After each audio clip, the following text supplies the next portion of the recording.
to get all cleaned up and put away.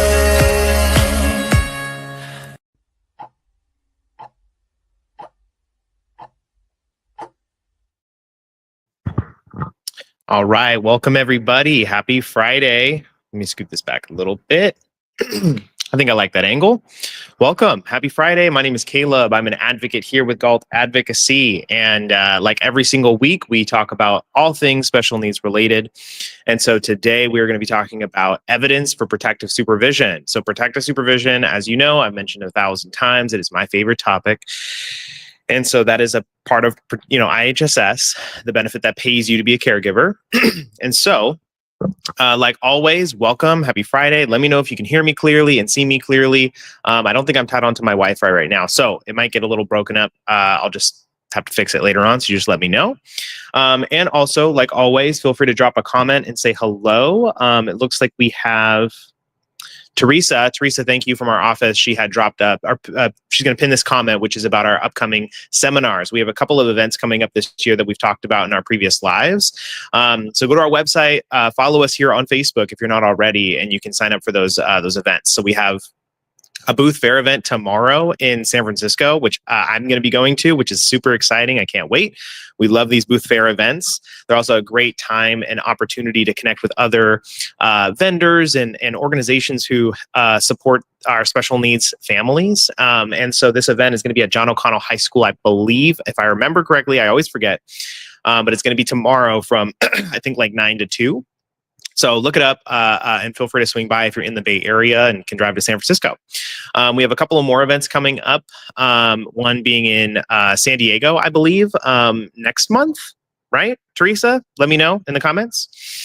Yeah, so if you want to attend one of our events or meet us at a booth event, please do. That would be awesome. We love meeting our clients and our Facebook viewers whenever we get a chance to. All right, so today's topic, we have a big one. So we're going to be talking about evidence for protective supervision and what type of evidence holds the most weight. So this is a very, very common question that we get a lot when people are preparing for an appeal or they're just learning about IHSS and protective supervision and they want to apply for their loved one or their child. And so we're going to talk about the types of evidence that might shock you, actually, as like good evidence versus bad evidence. What should you get and what should you avoid giving to IHSS, right? And so a lot of this is things that we've talked about before. We share this with a lot of our clients that we work with, but we're going to show you a little bit today of some things that maybe can help you get ready and prepared for your upcoming home visit with your social worker or with your appeal if you're deciding to appeal a denial. And like always, if you have any questions or concerns, please drop a comment. Tell me hi. Let me know that you can hear me and that you can see me and that you're actually listening to the topic today. I'm just kidding. You can also ask questions outside the topic as well. Just let me know how you're doing. Let me know what's going on in your life if you're pursuing IHSS or if you have concerns about regional center or the school. Let us know how we can try and help you today. We have Anna here. Anna, hi, you spoke with me like a month ago about PS for my 3-year-old. She just got approved. Thank you for the advice. Nice. Everybody give Anna a shout out. Give her comment a like and a love and congratulate her. So nice work, Anna. We're really happy for you. And I know protect supervision is life-changing for a lot of people. I know it was for my family, which is why I work with Galt Advocacy here, which is my family's agency. And we do this for you. We want to share as much information as we can because of how impactful it has been for us and for the people that we know and love. All right. So back to our topic. So again, I'm going to kind of go through it and I'm going to go back and forth to answer some of your questions. You're welcome to ask questions in regards to this topic or something else that's going on. Feel free to just write away.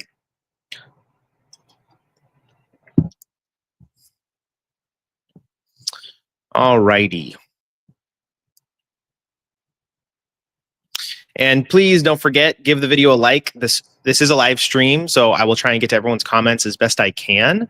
But liking the video, loving it, sharing it, tagging support groups or friends or whoever you might know that might benefit from this information really helps us push these streams along and get more people in here to ask some great questions, as well as helpful for the people who are looking to get those answers to those questions, right? And if you see a comment or a question that you might know the answer to, you're welcome to also address that as well.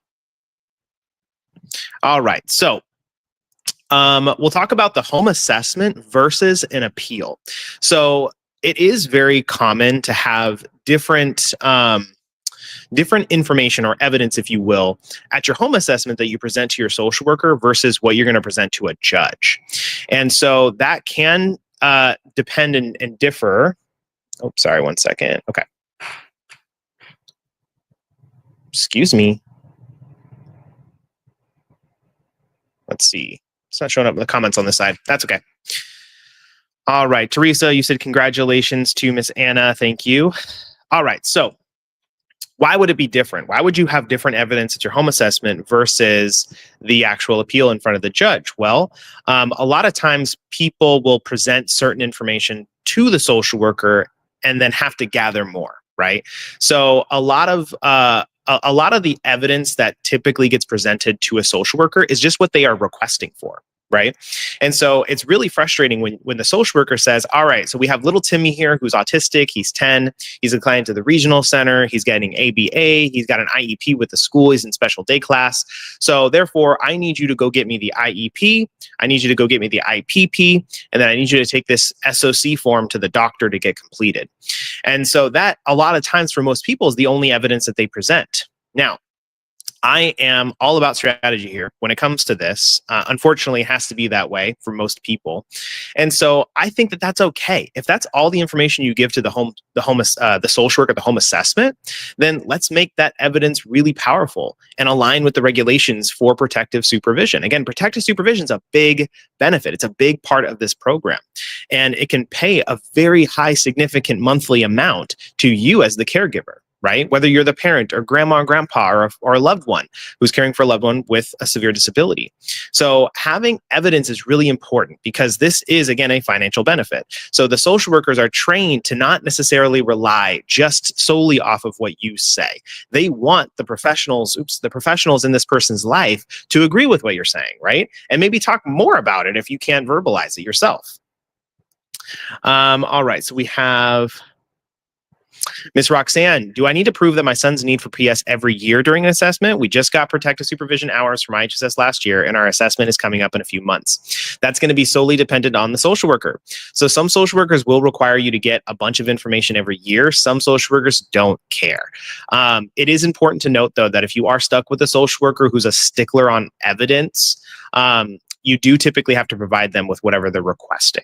You, of course, can withhold whatever you don't feel comfortable sharing, but just note that if the social worker requests for a new document and you don't give that to them, they can sometimes be really difficult about basically saying that you're withholding information and not giving them enough to show the need here. Now, we, of course, when we work with our clients year after year after year for their home visits, we have a kind of a formula or a strategy to where we don't have to necessarily get a ton of evidence every single year, right? Because the proof of need changes, it shifts. When you're trying to get protective supervision, the burden of proof is on you as the caregiver to show proof of this need. So for IHSS, they have to assume that the need is the same next year, and then there has to be evidence or proof to show that they don't need it anymore, right? So it's kind of complicated. So to answer your question, Roxanne, it's going to depend on the social worker. If the social worker is requesting information, you might have to provide that at that time every year. All right. Tiffany, you said, I homeschool, so there is no IEP to help prove my son's need for protective supervision. Thankfully, there's other ways you can do that. We're going to talk about that. So hang tight, Tiffany. We got some really good stuff here that we're going to go over. Let's see. Roxanne, you said, can I still contact my advocate? Connie Chi is awesome. Oh, yeah, of course. Yeah, reach out to Connie. 100%. All right. Again, how am I doing, everybody? Can you hear me okay? I haven't seen anybody comment that we're freezing up or that you can't hear me. So I'm just going to keep going. All right. So a very common reason to get denied protective supervision is going to be that there wasn't enough information. There wasn't enough evidence, which can, again, be really frustrating if all you were required to provide was the IEP, IPP, and the SOC 821, right? But in the event that that is the case, that is when the evidence versus home assessment and appeal comes into play. And we're going to talk about that here in just a moment. But what if you presented a ton of information and there was information on there that impacted your ability to be eligible for protective supervision? That's going to be the second most common reason for a denial, right? Not that one is like more common than the other. Now that I think about it, they're both pretty common, I guess. But anyways, so another very common thing is that you present a bunch of evidence, or you present just the IEP and IPP, and the social worker determines that based on the information provided in those documents, there were things that it wasn't a compelling enough case to show that this person qualifies for protective supervision. So if that's the case, then you know that either those things are going to have to be rewritten or revised, or you're about to start that that case building process where you're going to have to go and start gathering some more information. So we're going to talk about, obviously, the IEP, the IPP, and the SOC 821. I'm just going to give you the answer now. The topic of our live is what evidence holds the most weight for protective supervision. The short answer is going to be those three things: the IEP, the IPP, and the SOC 821. And again, we're talking about kiddos who are in regional center, young kiddos who are in special education. And so if you're not a minor and you don't have an IEP anymore, or like Roxanne said, or Tiffany, I'm sorry, you're homeschooled, you don't have an IEP, then there are other things you can provide as quote unquote evidence, right? So we'll jump into that. All right, Sarah, hello to you. Welcome.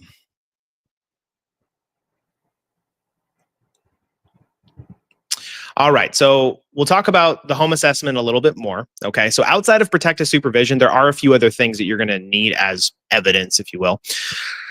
So protective supervision is just one of the many categories of IHSS, right? So there's the ADL section, there's the domestic service section, and then there's the paramedical section.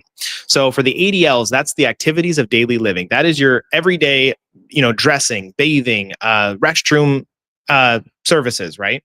And so normally the social workers don't request like evidence to show proof of that outside of, the healthcare certification form, which is the SOC 873.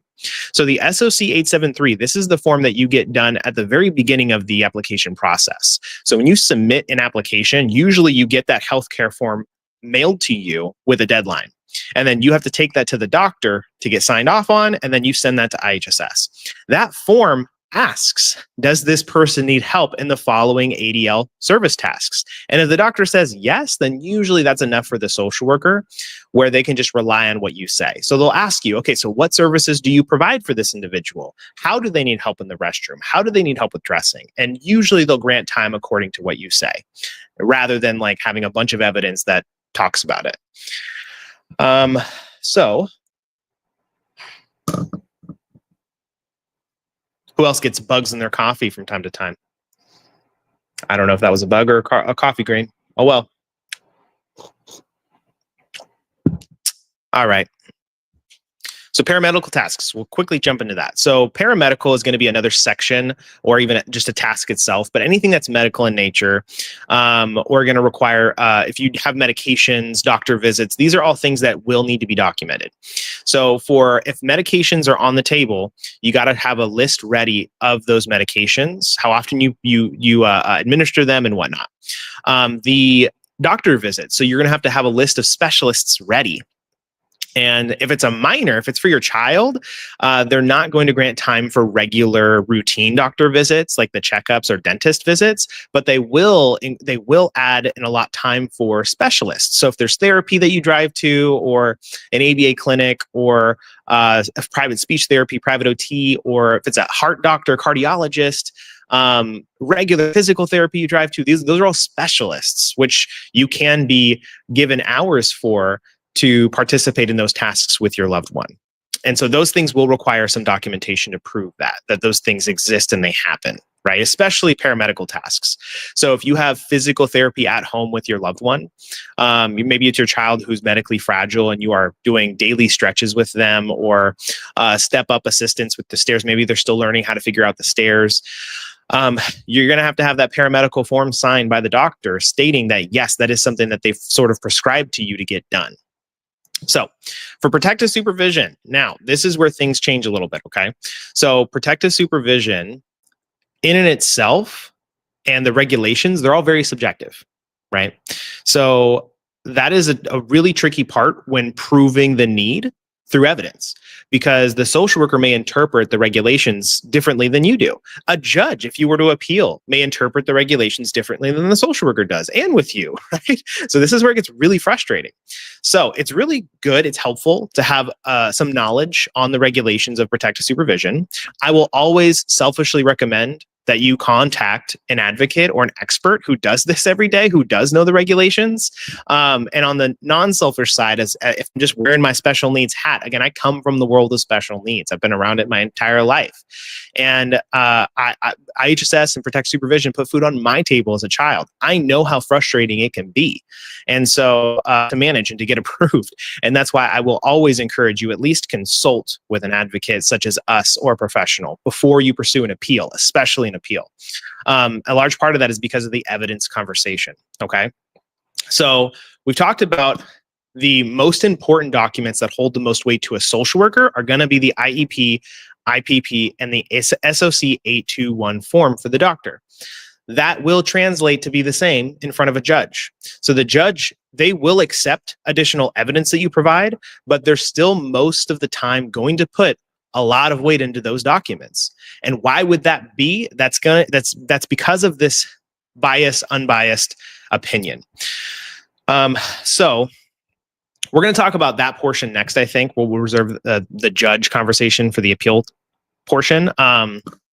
And we have a really good amount of viewers, everybody. Thank you so much for showing up today. Happy Friday. Again, if you didn't hear me say that 10 times at the beginning, I say that way too much. I'm really sorry. But feel free to drop a comment. Let me know if you have a question. Let me know what's going on. Are there any other celebrations we can give? Like earlier with Anna, let us know if you're pursuing IHSS, protect supervision. Let us know if you need any help. I'd love to try and answer some questions for you today. Okay. So with some of those like really big documents, the IEP, the IPP, and the SOC 821, just a quick tip here, okay? They need to say things in there that pertain to the need of protective supervision. So if your social worker is requesting documents from the school or regional center like these two documents, and you told the social worker about behaviors and concerns that are really concerning, if they're not highlighted in these documents, then you're not giving them evidence to support that need. You're just giving them documentation to support other things. And that might be reasons to deny protective supervision, right? So be sure that if you're going to be presenting the IEP or the IPP to a social worker, it needs to say and have at least some type of reference to the behaviors that you're bringing up. Maybe not all of them, but at least some of them, enough to where it's compelling evidence, right? All right. Yeah. So reason being, again, because again, if you mention at the assessment, my child is an eloper, my child's a headbanger, my child will put anything in their mouth, and then the social worker's reading through the IEP and there's no mention of any of those things, then they're going to question the credibility of your testimony. And they would rather put their eggs in the basket for the IEP because that's a professional document from the school. And if those behaviors were severe enough, the school probably would know about it and have goals about it, right? Isn't that makes sense, right? And technically it does, but that's also because schools don't typically write information about those things, especially when their job is to make sure those things don't happen, right? So again, we could talk more about that, but ultimately, if you're going to talk about a behavior, try your best to get it included into those documents one way or another, okay? All right, we got a couple of questions, so I'll take a quick sidebar here. Monica, so IHSS is different from protective supervision. It is not. So very good question, very common misconception. So protective supervision is a category of IHSS. So IHSS is broken up into a bunch of different categories. And I like to categorize those categories into 4 sections. So the first section is the domestic related services, which typically are reserved for adults. That's going to be the meal prep, laundry, cleaning the house. They don't typically give those categories to children, but they can. It just kind of depends.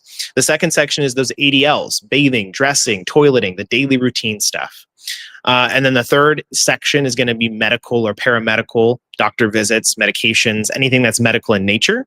And then the last section is one category, protective supervision. So protective supervision, if you don't know already, is reserved for those who are a danger to themselves because they are mentally ill or mentally impaired. So if you have a child or a loved one with autism, Down syndrome, intellectual disability, where their impairment is significant and it plays a significant enough role in their life to where their judgment is severely impacted, and they have behavioral challenges or concerns and require way more supervision than a typical person would, that's protective supervision. That's what we're talking about. And so protective supervision is not separate from IHSS. It is a category of IHSS. Got it, Monica? Great question. All right, Stephanie, my social worker was pretty funny when I handed her 2 3-inch thick binders with all my son's history and had it marked each year. She looked at me and was kind of like, wow, okay, I think you have adequate information from me. I also listed all of his cants on a sheet. Listed his cants on a sheet. I'm not sure what that is. I also had a teacher and the director of special services from his school district. Oh, were they present or did they write something? I'm not too sure, but hey, nice work. If you overwhelm the social worker with evidence, that's also another strategy. It's a tactic, but your evidence has to be compelling, right? If you have a ton of information and like, if we're working with a client that we're, family that we're working with, and they have just 100 pieces of evidence and they all are fantastic for protective supervision, then it's kind of up to you in that strategy of what you'd want to give to the social worker now and what do you maybe want to reserve for an appeal if you need it, or do we want to give it all to the social worker now? Just kind of depends. But good job, Stephanie. Hopefully you guys get the result that you're looking for. Arlette, when you ask for a hearing, does it always go through the court? I love this question. So another common misconception is appeal versus a hearing, or not misconception, but like a lack of understanding. So a hearing, it can be a result of an appeal. So an appeal is the dispute. That's the thing that you submit saying, I disagree with this decision from the social worker, right? And so from this appeal opens up the can of worms. It opens up the conversations. And so a hearing with a judge can be a result of that appeal. But there are other results of an appeal, right? There could be a stipulation where the parties agree, and then there's no more appeal anymore. You don't have to go in front of the judge, right? So no, to answer your question, Arlette, it does not always go to court. It does not always go in front of a judge. There are other scenarios that could happen.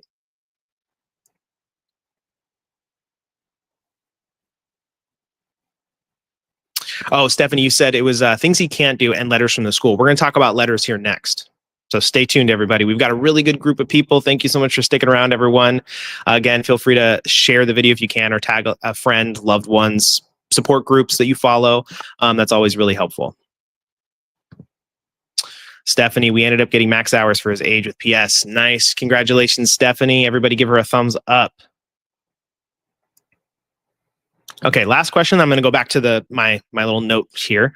What is the time frame these social workers are looking at more? Past 6 months, a year? Oh, in regards to like evidence. So it's going to depend, I'd say, on the age a little bit.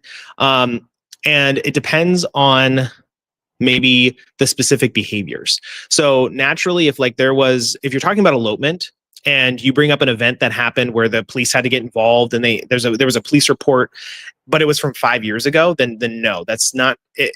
It's not something you necessarily want to bring or would need to. They would want something a little bit more current.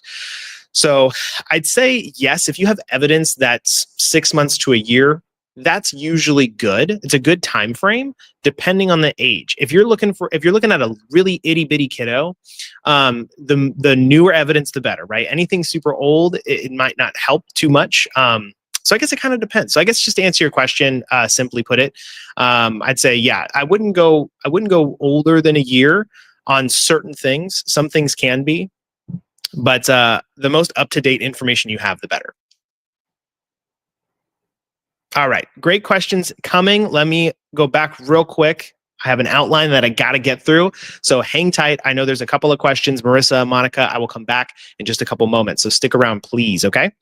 All right. So somebody had mentioned letters. Who was that? That was Stephanie. Okay. So we're going to talk about other types of evidence, right?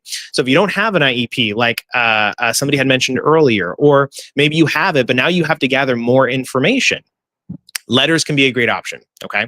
But I want to talk about kind of the breakdown of that.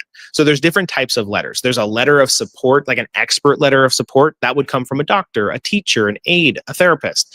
And then there's like witness testimonial letters, which are more like declarations, where that's somebody who's witnessed a behavior. They know the individual more informally. They're not treating them as a patient, where they can write like their experience of that person. So for example, I'm working with a family right now who is a close friend of they have a close friend who has known them for years, and that person acted as kind of like the respite worker, but is also more hanging around as just a friend. And they were able to write a kind of a declaration testimonial letter with sort of like an expert's opinion. They wrote it as the respite worker, the former respite worker, and as a friend, where they've just witnessed this child's behaviors a bunch of times, right? So yes, letters and testimonials, declarations, those can all be really good. But the topic of today, which is what evidence holds the most weight for Protect supervision, it is going to be that IEP, IPP, and SOC 821 document. So that does not mean that you can't get letters. I think letters can also be really, really helpful. And so the important thing to note, though, is that whatever letter or declaration you get, it is not going to be put at the top of the evidence pool normally, okay? Excuse me. It'll always be used as kind of like the secondary or the gravy on top of the meat and potatoes, right?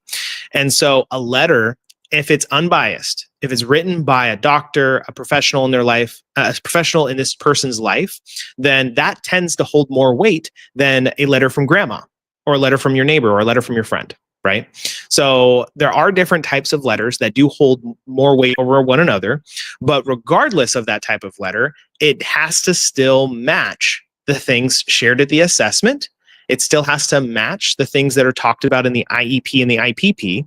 And so if it's too far different and you're talking about a different child here or a different person, it could be used against you in front of a judge if you presented it.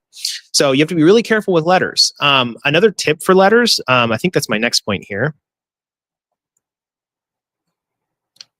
Excuse me.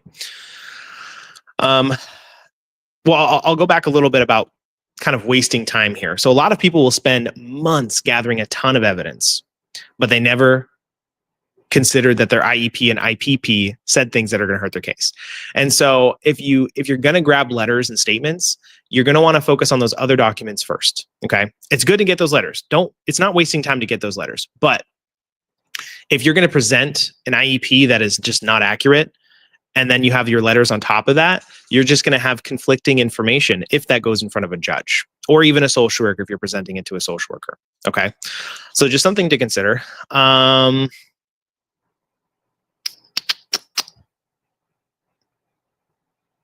had another point I was going to make.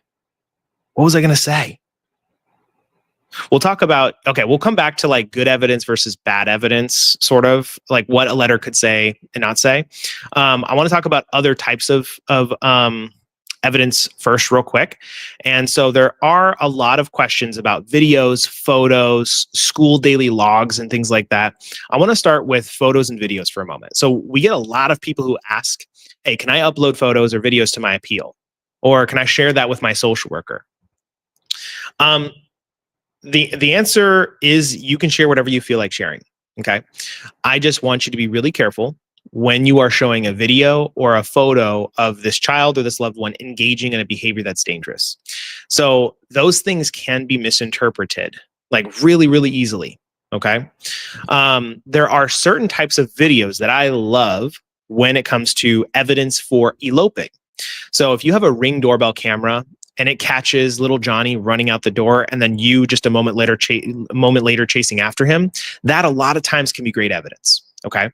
What judges don't typically like and what social workers typically don't like is when little Johnny is engaging in a tantrum and you pull out your phone and you start recording.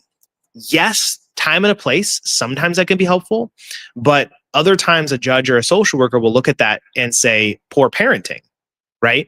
And so I'm speaking very generally, but that's why videos and photos can be great at times. But depending on the content and the context of that video or photo, it can play a role either negatively or positively. And so I would recommend consulting with, again, an advocate if you're going to be presenting that type of evidence, because when we work with a family, we're combing through everything. If you send us 10 videos, we may not use all 10 videos as evidence. We might want to pick one that we feel, hey, there's no way a judge or a social worker can misinterpret this. Little Johnny ran out the front door. It's caught on camera, and mom chased after him and caught him right before he went to the street. That's pretty clear evidence, right? But if there's another video of little Johnny climbing on the kitchen table and banging himself on the head or throwing plates on the ground, and you go up there and you start recording it, like, yes, that's really good to show the cognitive delays there. It's really good to show the behavior that we're talking about. But a judge who may have no experience with autism or no experience with that child's diagnosis, they may not interpret that the same way. Okay, sorry. Let me know if you have any questions on that. You guys have been waiting so patiently in the comment section. Thank you so much. Let's go ahead and address some of your questions. Let's see here. Oh, nope. Wait.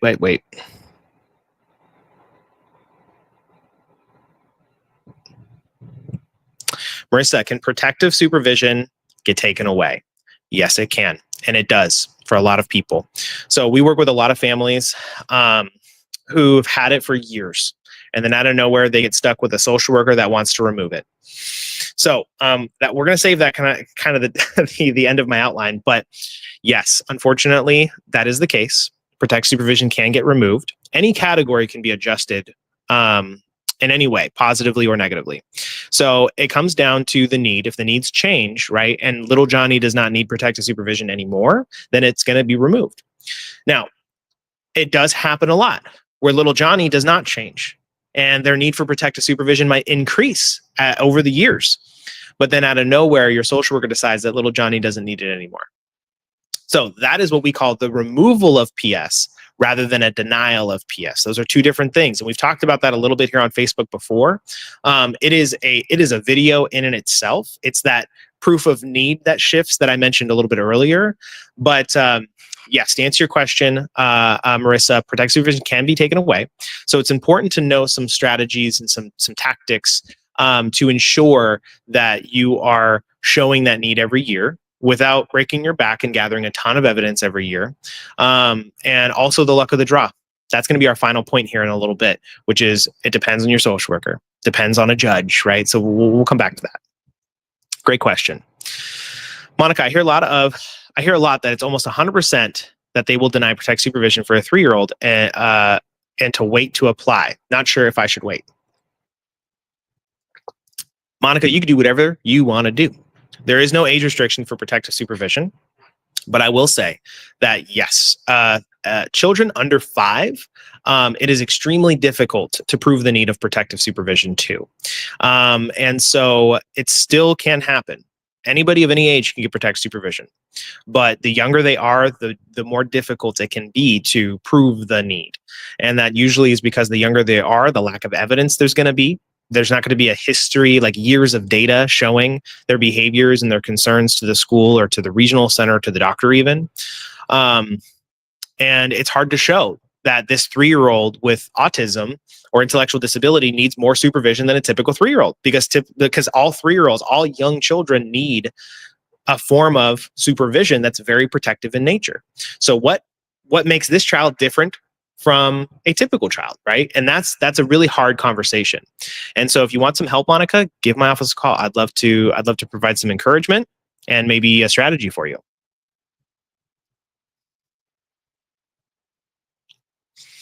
Alyssa, if the children are in foster care and have the CPS have not found successful placement them over the last year and they have moved 6 different homes, is that factual evidence that they are difficult on top of their autistic diagnosis?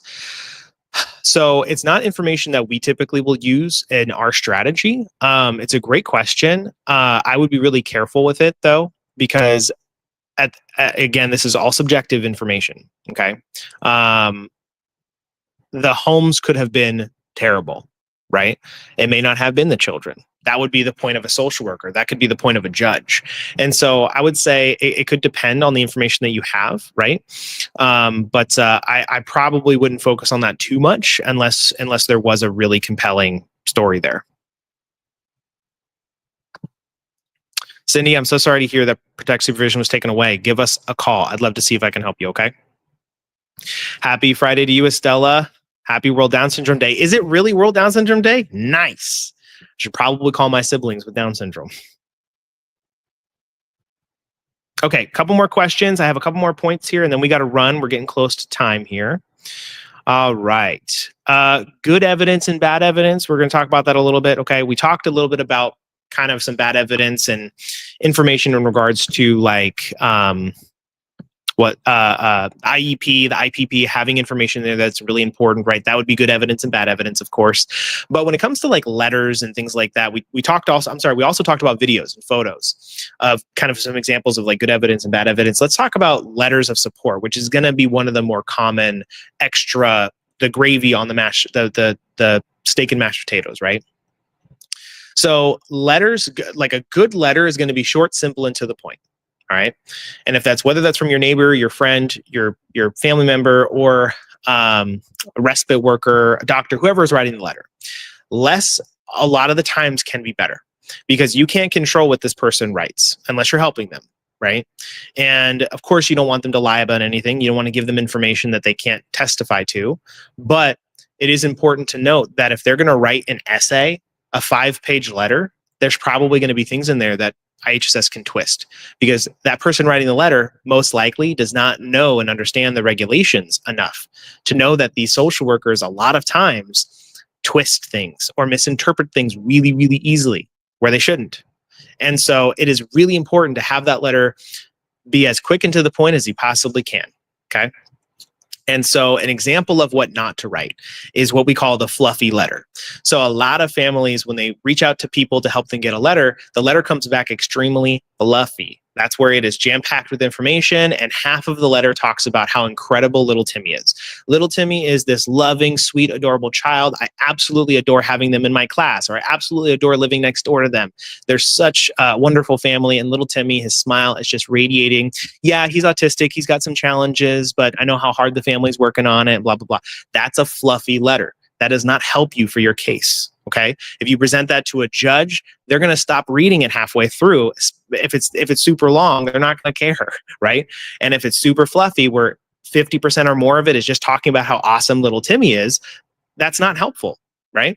We know that little Timmy's probably incredible. We know you're probably an incredible parent caring for little Timmy or whoever your loved one is that you're working with.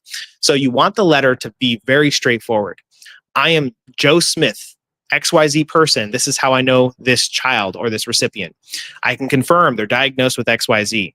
I can also confirm that they require way more supervision than a typical person their age. End of letter, right? Now, of course, those are bullet points. You don't want your entire letter to be exactly what I said, but that's kind of the point of a letter, is that you need it to be really powerful, but compact. All right.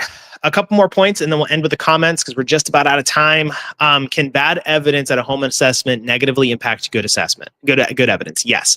If you give evidence at a home assessment and then you appeal, and then in the appeal you provide new evidence, a lot of times that'll backfire. A lot of times judges will say, like, you have two different evidences here. Like, what changed, right? Or if the evidence is really bad and you're trying to win protect supervision in front of the judge, sometimes your evidence it's not able to be salvaged. So yes, there can be times where information, things you say or evidence you present to the social worker comes to impact your hearing where you cannot salvage it. So the answer to that is yes. And then the last point is the luck of the draw. We've talked about this a bunch, okay? No matter how good your case is, no matter how incredible your evidence is, no matter how clear of a case of protective supervision you have, doesn't matter if you're being represented by Galt Advocacy or you're representing yourself. This comes down to the social worker, and then if you have to appeal, it comes down to the judge. Sometimes you are dealing with people who are really good at saying, no, you don't need protective supervision. And if that's the case, then that is that element that you cannot control. And so I want to provide some encouragement here and say that a lot of times it's not your fault. You got denied. Most of the time, it's not going to be. These social workers are here. They're meant to help. That's their job, supposedly. But unfortunately, that is not usually the case for a lot of people. And they tend to work with their social workers. They go in front of the judge, and it feels like they're working against each other. And it's really sad that it has to be that way. But the luck of the draw is that a really important element there that will kind of be either an amazing piece to why you got PS or detrimental as to why you did not get it approved. Okay, I'm going to end on that point with my outline. Let's go ahead and get through some of your last questions here.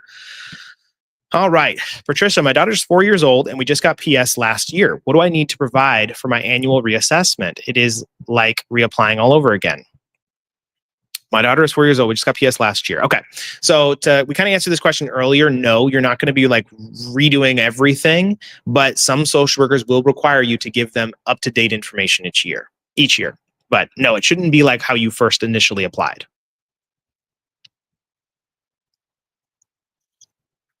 Arlet, teacher would let me know of behaviors my son had in class or with other students. I asked her to have it in writing. She never did. So if you got a handshake agreement from your teacher, it does not matter.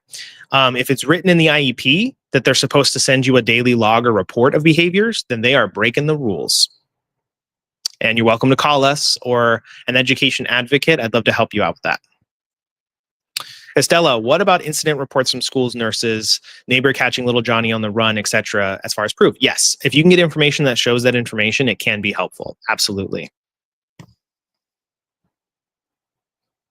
Sharon, is conservatorship good documentation for continuing protective supervision? Yes. If your loved one has a conservatorship, get that ready to propose. You actually have to present it usually to show proof that this person is conserved. And you can use that as a part of your strategy to show their intellectual disability or their comprehension levels. So yes, in some cases, it can be very helpful for the need of protective supervision. Karina, hello. If we have questions, where can we send you a message or call you? You can send us a message through Dove or through Raven. I'm just kidding. No, you can message us here on Facebook always. You can call our office. I'll have Teresa pin our number in the comments here if there's time before I click end on the stream. But you can also just Google us. You can send us a message through our website, our intake department. You can call our phone number and speak with our reception. You could schedule a time to get on my calendar or another advocate's calendar. So yeah, best way to get a hold of us is through our office line, our intake line, through our website, or here on Facebook, where you can just send us a direct message. All right, we got through the comments, everybody. Thank you so much for tuning in. I got to run. It is school pickup time right now. Thank you so much, everybody, for staying tuned in today and following along. Please give this video or the stream a like and a love, a share if you can. It'll be posted and saved to our page. So if you couldn't watch the whole thing and you're just now tuning in, don't worry. Everything that we talked about is going to be saved, so you can come back and revisit this. And so those of you who are not watching, those of you who are watching and it's not Friday anymore, then welcome to our page. Go check out our other streams as well. Thank you so much, everybody. I hope you all have a wonderful Friday, and I can't wait for the coming weeks with some awesome topics that we have. And with that said, I hope you all have a wonderful weekend. Stay safe, and we'll see you next time. Goodbye, everybody.